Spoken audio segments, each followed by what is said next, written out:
সকালে ঘুম থেকে উঠে রাতে ঘুমোতে যাওয়ার আগে পর্যন্ত আমাদের শরীরের একটা অংশের মতো যেটা সব সময় আমাদের সাথে থাকে সেটা হলো আমাদের মোবাইল। এই মোবাইল ফোনের সবথেকে গুরুত্বপূর্ণ অ্যাপ্লিকেশন হলো হোয়াটসঅ্যাপ। আমাদের পার্সোনাল লাইফ থেকে প্রফেশনাল লাইফ সবটাই যায়। প্রায় 535 মিলিয়ন ভারতবাসী নিত্যদিনের এমন এক সঙ্গী যাকে ছাড়া জীবন অচল। কিন্তু আমাদের এই নিত্যদিনের সঙ্গী হয়তো আমাদের ছেড়ে চলে যেতে বসেছে। 24 এপ্রিল 2024 হোয়াটসঅ্যাপ দিল্লি কোর্টকে সরাসরি বলেছে আইটি রুল 2021 রুল নাম্বার 4 মানতে তারা রাজি নয়। হোয়াটসঅ্যাপের মতে এই রুলটা ডিক্টেটরশিপকে এনকারেজ করছে এবং ইন্ডিয়ানসদের ফান্ডামেন্টাল রাইট টু প্রাইভেসিকেও পুরোপুরি ধ্বংস করে দেবে। এই রুলে বলা হচ্ছে ফার্স্ট অরিজিনেটর, মানে যে প্রথম মেসেজ ক্রিয়েট করে শেয়ার করছে তার নাম গভর্নমেন্ট যখন চাইবে তখনই হোয়াটসঅ্যাপকে দিতে হবে, যেটার সাথে হোয়াটসঅ্যাপ একেবারেই সহমত নয়। আর এই রুলকে যদি না সরানো হয় তাহলে হোয়াটসঅ্যাপ ইন্ডিয়া থেকে চলে যাওয়ারও ধমকি দিয়েছে। সম্প্রতি থাইল্যান্ডে মঙ্কল থিরাকোট নামে এক ব্যক্তির 50 বছরের জেল হয়েছে, কারণ সে সোশ্যাল মিডিয়াতে রয়্যাল ফ্যামিলিকে নিয়ে একটা ইনসাল্টিং পোস্ট শেয়ার করেছিল। একটা অপোজিং পোস্টের জন্য 50 বছরের জেল, অবিশ্বাস্যকর তাই না? সিমিলারলি চায়নাতেও এক ব্যক্তির জেল হয়েছে কারণ সে এক গভর্নমেন্ট অফিসার আর এক সেলিব্রিটির অ্যাফেয়ার নিয়ে বন্ধুদের প্রাইভেট গ্রুপে মিম শেয়ার করেছিল। এখন প্রশ্ন উঠে আসছে, এক স্বাধীন দেশের স্বাধীন নাগরিক হিসাবে আমাদের প্রাইভেসির কি কোনো মূল্য নেই? তাহলে কি আমাদের গভর্নমেন্ট আমাদের সবকিছুকে মনিটর করতে চাইছে? আর যদি গভর্নমেন্টের এগেইনস্টে কোনো থট শেয়ার করি তাহলে আমাদের উপর কি অ্যাকশন নেওয়া হবে? এটা কি সত্যি ডিক্টেটরশিপের সূত্রপাত?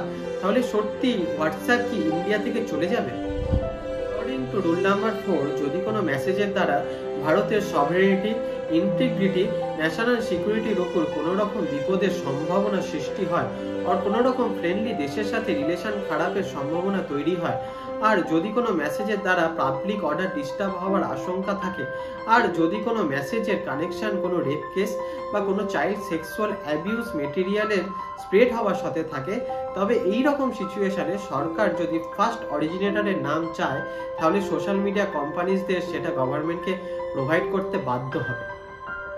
কিন্তু হোয়াটসঅ্যাপ এটাকে আরবিট্রারি ল বলছে। হোয়াটসঅ্যাপের মতে এই লয়ের জন্য ইন্ডিয়ানসদের freedom of expression and privacy hamper হবে। এই লয়ের মাধ্যমে ইন্ডিয়ান গভর্নমেন্ট ইনোসেন্ট লোকেদেরও জেলে ঢুকিয়ে দিতে পারে। কিন্তু কিভাবে? এখানে হোয়াটসঅ্যাপ দুটো কেস সিনারিও দিয়েছে। ধরুন এরিয়া এ, সেখানে দাঙ্গা হচ্ছে, আর পার্সন এক্স তার বন্ধু ওয়াই যার এরিয়াতে জরুরি দরকারের জন্য যেতে হবে। এবার এক্স ওয়াই এর সেফটির জন্য বলে এরিয়া এতে যাওয়ার আগে ছুরি পাথর নিয়ে যেতে, কারণ ওখানে দাঙ্গা হচ্ছে।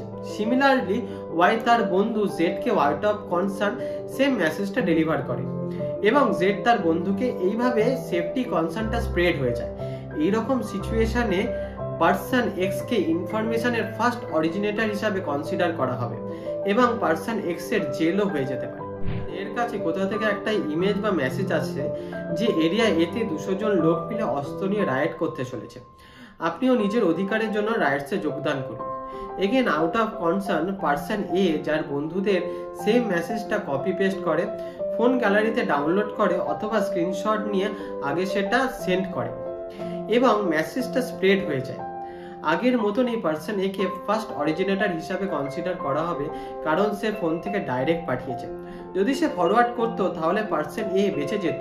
এই জন্য হোয়াটসঅ্যাপের মতে মানুষজন কোনো কিছু বলার আগে বা পাঠানোর আগে ভয় পাবে। সো মানুষের ফ্রিডম অফ এক্সপ্রেশন আর ফ্রিডম অফ প্রাইভেসি হ্যাম্পার হবে। আর একটা গুরুত্বপূর্ণ বিষয় যেটা হোয়াটসঅ্যাপ বলছে, এই রুলকে ফলো করতে গেলে হোয়াটসঅ্যাপকে 3টে বড় চ্যালেঞ্জেস ফেস করতে হবে। প্রতিদিন লক্ষ কোটি মেসেজ সার্কুলেট হয়, সেখানে ব্যাক ট্র্যাক করে মেন অরিজিনেটরকে বার করা খুব চ্যালেঞ্জিং টাস্ক। সেকেন্ড, গভর্নমেন্ট যে কোনো সময় যে কারোর ডেটা যখন ইচ্ছা চাইতে পারে, তার জন্য হোয়াটসঅ্যাপকে বহু বছরের ডেটা মেনটেন করে রাখতে হবে, যেটা হোয়াটসঅ্যাপ এখন আর করে না। থার্ড, ডেটা মেনটেন করা আর সেটাকে পড়া, সেটা হোয়াটসঅ্যাপ ইউজার পলিসির একদম এগেনস্টে। প্রাইভেট চ্যাট এটাই হোয়াটসঅ্যাপের মেন ইউএসপি, যেখানে হোয়াটসঅ্যাপ কম্প্রোমাইজ করবে না। রুলের দ্বারা গভর্নমেন্ট যে কোনো স্টেটমেন্ট যেটা গভর্নমেন্টের এগেইনস্টে সেটাকে থ্রেট অফ ন্যাশনাল ইন্টিগ্রিটি বলে সেটার উপর অ্যাকশন নিতে পারে। অর্থাৎ এই রুলের মিসইউজ গভর্নমেন্ট যখন চাইবে তখনই করতে পারবে। আসি গভর্নমেন্ট কি বলছে। এই লটা নিয়ে গভর্নমেন্টের দিক থেকে দুটো পয়েন্ট অফ ভিউ উঠে আসছে। প্রথম, এই লটা কেন আনা হচ্ছে আর এটার ইমপ্লিকেশন কিভাবে হবে। দ্বিতীয়, এই লটা ইন্ডিয়ানসদের জন্য গুরুত্বপূর্ণ কেন। শুরু করা যাক ফার্স্ট পয়েন্ট দিয়ে। গভর্নমেন্ট বলছে এই রুলটা আনা হয়েছে যাতে হেট স্পিচ, ফেক নিউজকে আটকানো যায়। সেকেন্ড পয়েন্ট, লটা কেন ইম্পর্টেন্ট। মব লিঞ্চিং এর কেস এই লটাই খুব ইম্পর্টেন্ট। এইসব কেসে কনভিকশন রেশিও 60% হয়, কারণ এইসব কেসে কেউ প্রাইম অ্যাকিউজ হয় না। অর্থাৎ লিঞ্চার যারা মার্ডার করে পাবলিক প্রপার্টি ধ্বংস করে পালিয়ে যায়, কোনো স্ট্রং এভিডেন্স না থাকার কারণে তাদের এগেনস্টে কোনো রকম অ্যাকশন নেওয়া যায় না। এই লটার দ্বারা যারা রাইটসকে উৎসাহিত করছে তাদের ট্র্যাক করা যাবে। আপনাদের কি মনে হয় গভর্নমেন্ট এই লটার মিসইউজ করবে?